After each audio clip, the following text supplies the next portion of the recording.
Hey guys, this is Jamie. I'm sorry for missing last week. I pretty much lost my voice due to a cold, so I would probably be croaking a video.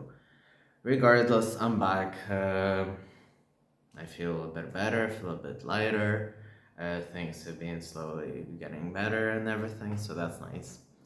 And there's obviously still a lot of things to do, but regardless, let's just start the video. So today I want to talk about religion, which is a very fascinating subject to me, and I wanted to specifically talk about.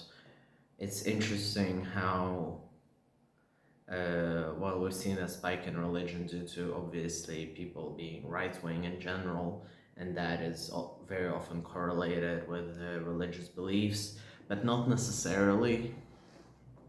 So obviously you have uh, religious people who vote right wing, you have religious people who are left wing, you have religious people of all sorts of life walks. And I do have to say that obviously it's interesting that, again, like when I was coming out and I was understanding myself more, um, I was much more, I think, in a negative religious place, and recently I've been sort of coming back into how do I feel about religion. Like a few weeks ago I actually went to church, to Catholic church, and I was welcome there, so it was interesting. I came and mass was happening, and I didn't want to interrupt, and on the opposite, people made space for me. I was wearing like sort of quite dramatic makeup, as I always do. I wanted to pop into church just to pray for my own peace of mind, and people still made way for me. And I do understand that obviously I have to keep certain things in mind, like obviously. Um, I do say this like I am very privileged from the fact that I am rather accepted in the place where I am in Portugal, and with strangers I had never really had much trouble. I think I mean I don't really get transphobia because I don't get trouble for wearing makeup either. I can sometimes like get certain comments from my way, or like some guy can hit on me on the street or try to hook up, or show interest, but I wouldn't say it's necessarily catcalling. And something that happens to me like once a year isn't something that I struggle with, and I just find it as okay, whatever. And it's it's not something that impacts me, and I do understand that other people have a harder time with transphobia in Portugal, and obviously trans women as well. And specifically, I want to emphasize that in general, if you're Brazilian, there is a very strong negativity between the Portuguese and the Brazilian at times, the Brazilians at times, and obviously the connotations of the fact that a Brazilian trans woman in the 90s immigrated a lot from Brazil for a better life. And so on one hand, people were aware of trans women very vividly in Portugal, and at the same time that led to a lot of transphobia, because people were transphobic back in the 90s. And in general, the sort of sentiments of trans people and trans women, which were Brazilian, kind of, there is a lack of respect because they saw Brazilian trans women all as sex workers, because a fair amount of them were. And then there's a sex worker stigma, and I am very, very digressing. I'm so sorry. So what I wanted to say is that I'm not Brazilian. I do have, I end up having privilege, which is weird because I don't see being a Russian speaker as a privilege, but it does sort of come and play with the fact that people see Russian speakers here as someone, as like a working immigrant, someone who blends into the culture. Like the accent is very sort of understandable for Portuguese people. So even such a gesture as like welcoming a very, very queer looking man into the church is very progressive, actually. And it is something that has been on my mind, and I've talked about as well. Like, I do not recognize sometimes the privilege, specifically when it comes to religion. And also, like, while I was thinking of this video, like, people do not get those privileges. So sometimes I can speak from like my own bias or the experiences I have, but obviously I am underprivileged in certain things and I am overprivileged in others. But if we look at religion in general, I feel like LGBT people are getting less and less religious, and there's this whole connotation of sort of LGBT people are atheists and the religious people want to take the rights away. And it's very interesting because my partner's family, they're rather religious, but they're very accepting of both of us. And for instance, like even people who are very, very religious from Lucas's family are still very accepting. While, for instance, in my family, like I have sort of like people who I don't talk to, who have cut me off, who I have cut off, who are Russian Orthodox, and they can be less religious or not religious at all, or just like Baptist. They went through baptism and that's about it. But they are more negative than the religious people that I encounter. So it's quite interesting because at the same time, like you look at the US, you look at the Anglosphere, you look at the UK, and again, like I talk about this about my experiences in the UK, that the Church of Scotland was very accepting at the time when I was there, and I remember that sorry, Church of Scotland, Christ. Well, yeah, the church there was very accepting, and in general, it was very interesting that LGBT people on the opposite were sort of trying to raise awareness that religion makes people kind of feel better. You can go into the group, you can relate to one another, and in general, sort of church spaces. I have a very different perception of church. I see it as a very individual experience, and this is interesting because I was talking to my father-in-law, well, not yet married, but you know, and he has a sort of a very more strict definition, a more strict sort of not strict, but he's more of the in the community aspects of religion and church, while I sort of have more about the prayer and stuff rather than attending mass. So everyone kind of has their own sets of religion, and again, kind of like what I grew up with, it was very sort of, it is what you do, what do you make of it. And also it was like that because like obviously in Soviet Union you weren't allowed to properly practice it. So people would do it their own way. They would have their own icons at home and etc. And they still have my icons at home from Russian Orthodox beliefs. But I still feel like, for instance, like during my teenage years, I felt more inclined towards like the Catholic Church. And I understand this is very controversial, but it was more of a way for me to connect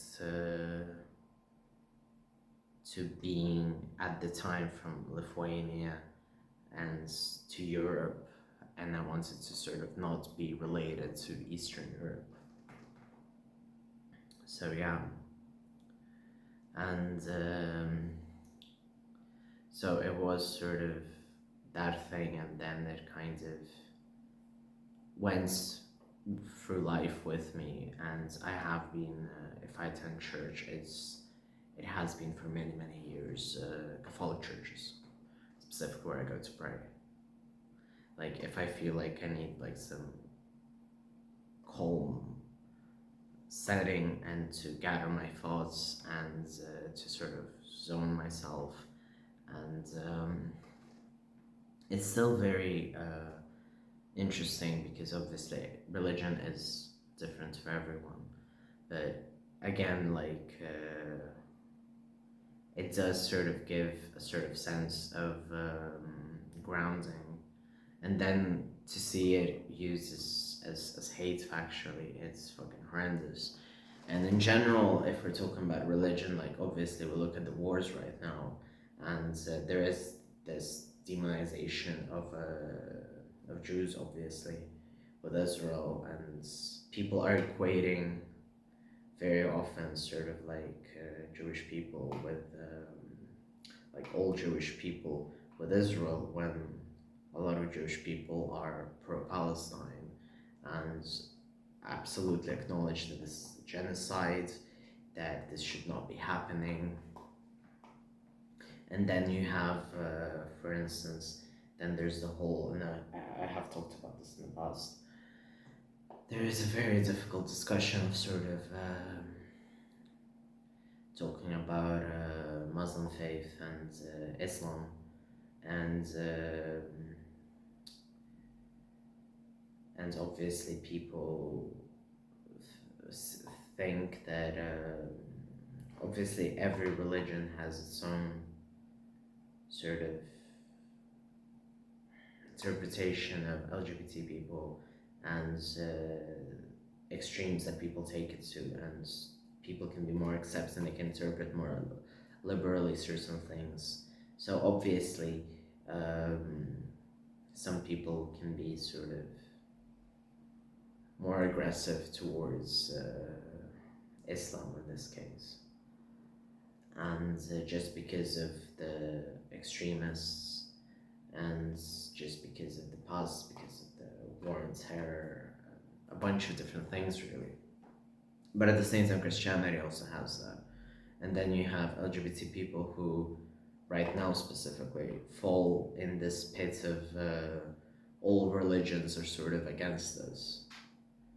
But at the same time, religion should be something that grounds us.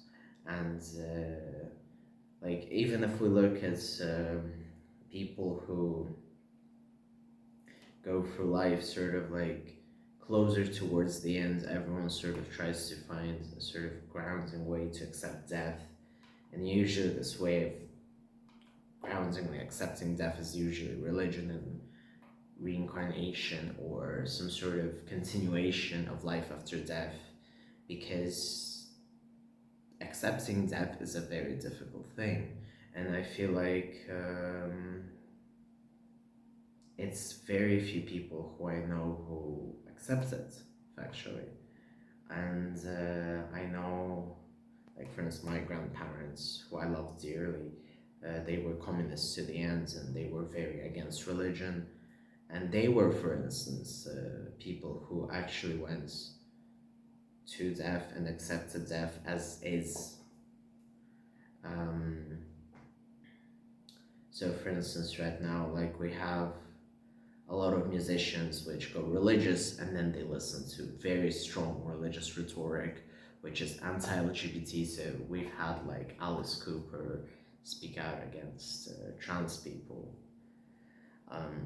as he hangs out with people who are religious, and people being more tolerating. Like you have Trent Reznor even quote saying like referring to God and etc. So we don't know like what's the stance on atheism these days. But again, I haven't really dug into that about trans specifically. or like Manson was seeing Kanye's religion thing. Cat Von D, controversial, absolute loony, but whatever, claim Christianity, and in general, there is obviously a lot of connections between very strong fascist ideology, rhetoric linked to well, nationalism, racism, and something of it's the religious people against everyone else who is not in the religion or who the religion says not to accept. So it's a very us versus them and the religion as well. And people incorporate that maybe from their youth.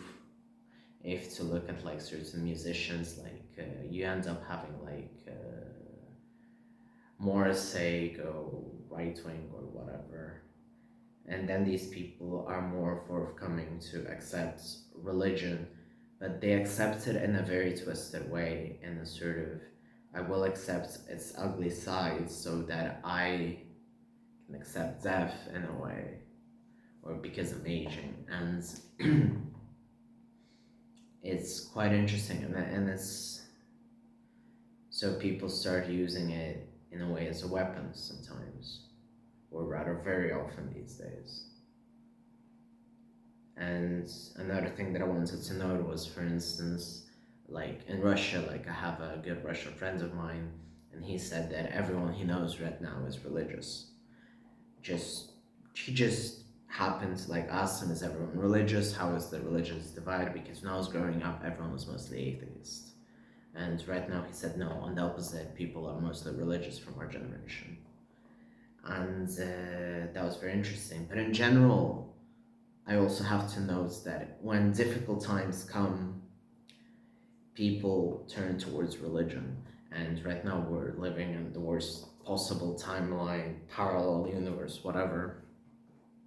But at the same time, I looked at our photo of Ronald Reagan today and I was like, okay, maybe it's not the worst so far. But we're getting there to Ronald Reagan level. And yeah, it's just really interesting how people choose their peace sort of through religion, and they channel it to hate on something. Like you also have like this whole discourse about the Paris Olympics, with people thinking it was the Last Supper when there was a painting of the Greek gods, and I am very sorry I forgot the painter right now. And you have religious people going absolutely apeshit over it. So it's very interesting, and at the end of the day, we all do broad strokes, like I say, religious people, but technically I am kind of religious, but I'm not really. I don't really believe in God. I believe more in the church, sort of tranquility or whatever of sacred places. But so we have that. And in general, there's always many factors that we need to account for. So at the end, broad strokes, I'm not trying to say that every religious person is bad, but we are getting more religious people factually by the end of the day. And I just wish there wasn't enough hate, and this reason to turn towards religion isn't just a way to put our hatred towards something else. That's what I'm trying to say. Because it's not grounding. We're just addressing our anger to the world through religion to keep hating forwards. And that's not the way it should be, in my opinion. So yeah, thank you very much for watching. This ended up being a very long video. I didn't expect it to be this long. And I guess it's because I haven't really sat down with my thoughts, and I had a lot of stressors removed from my life, so I feel much more at ease to talk. Anyway, Thank you very much for watching. I really appreciate the support I've been getting. So please, if you are new and you're not subscribed, please feel free to subscribe so I will feel even more loved. Feel free to leave a comment. If you like this video, please give it a thumbs up. And I really appreciate when my video is shared, discuss it among your friends. You don't have to discuss it to my face. Yeah, I really appreciate all the shares. And in general, I've been very grateful for the attention I've been getting. So thank you very much for watching, and I don't know, just knock yourself out.